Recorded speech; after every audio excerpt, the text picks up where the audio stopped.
Hey, what's up y'all, and today we will be going at it with another review, and today we will be reviewing SpongeBob Battle for Bikini Bottom Rehydrated. So this game is a platforming game, and it was developed by Purple Lane Studios and published by THQ Nordic. So of course we all know Plankton. Plankton is an evil genius owner of the Chum Bucket and has built new machines called the Duplatron 3000 to produce an army of robots to use and steal the Krabby Patty secret formula. And literally after he finished building it, he realized that he set it on Don't Obey. So the robots quickly kicked him out, and after kicking him out, they started wrecking all types of havoc all over Bikini Bottom. So it's technically up to SpongeBob and his friends to literally stop Plankton's plans and destroy the Duplatron 3000. So other than that, let's talk about the gameplay. So the gameplay involves around collecting items and defeating robots which have attacked various areas of Bikini Bottom while crossing platforms and avoiding environmental hazards like spikes and flames. Some areas require different characters to beat,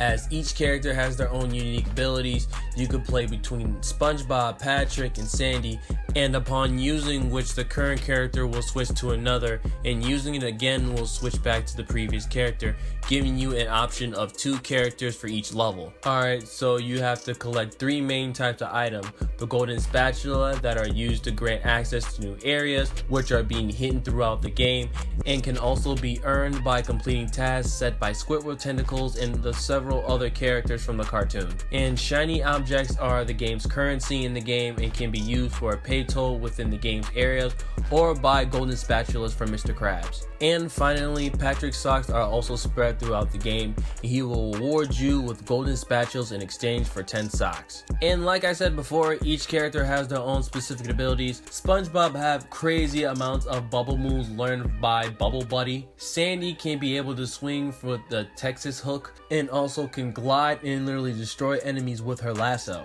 And finally, Patrick can throw objects at buttons, robots, and pressure pads, and can throw freeze fruit into bodies of goo to freeze them, and also can freeze water as well. And I have to say this, and I literally have to say this, I really love that they didn't really change anything from the original game.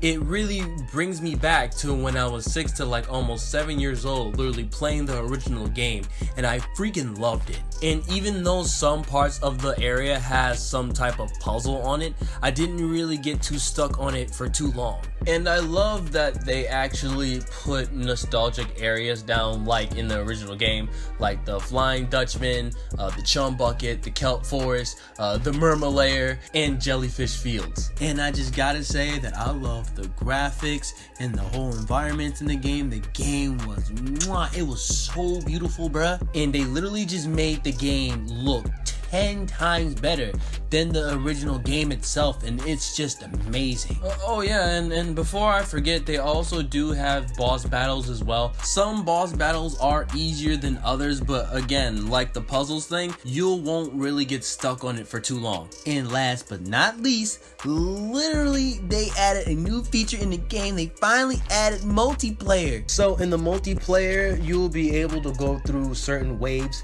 and the wave get literally difficult as far as you go along to destroy like literally that weird Squidward robot. But it was just fine. Like it was just really challenging too, and I just loved everything about the multiplayer. And you could play it locally and you could play it online, but if you do play it online, it does get laggy sometimes depending on what type of internet that you have, but other than that, you should be fine. So I think that's all we got for today, so I'm gonna just get right over to the overview. So on the positive side of things, the plot is good. I love the overall gameplay of the game. I love all of its characters. It does have puzzles. It's okay. The environment was lit. Graphically, the game was amazing, and the boss battles were alright. It wasn't fairly too difficult, and I love the multiplayer. On the negative side of things, there aren't none. I didn't really find anything bad about the game. So the game was released in June 23rd, 2020. The game should be on most platforms, so it's in PlayStation 4, Xbox One, and Nintendo Switch and PC. And for the price digitally, it's about $30, and in your local stores it should be about the same price. It can be cheaper depending on where you look, but for the most part it should be about $30. So the big question, is this game actually worth it? Short answer, freaking yes, it is worth the buy. It literally brings me back so many memories when I was a kid, specifically when I was playing with it on the GameCube. It was just magical, and literally playing it again and literally seeing that nothing is changed, it is definitely worth the money and it's definitely worth the buy. So I highly advise you guys to buy this game. This game is definitely worth the money. So other than that, that's the review. If you like the review, please don't forget to like, comment, and subscribe if you haven't subscribed yet. I do reviews, videos, PvP matches, streams, and more. And if you haven't yet, please don't forget to follow me on my Facebook page and my Twitch account, because I stream on those platforms as well. Everything should be in the description box below, and I will catch you guys on the next review.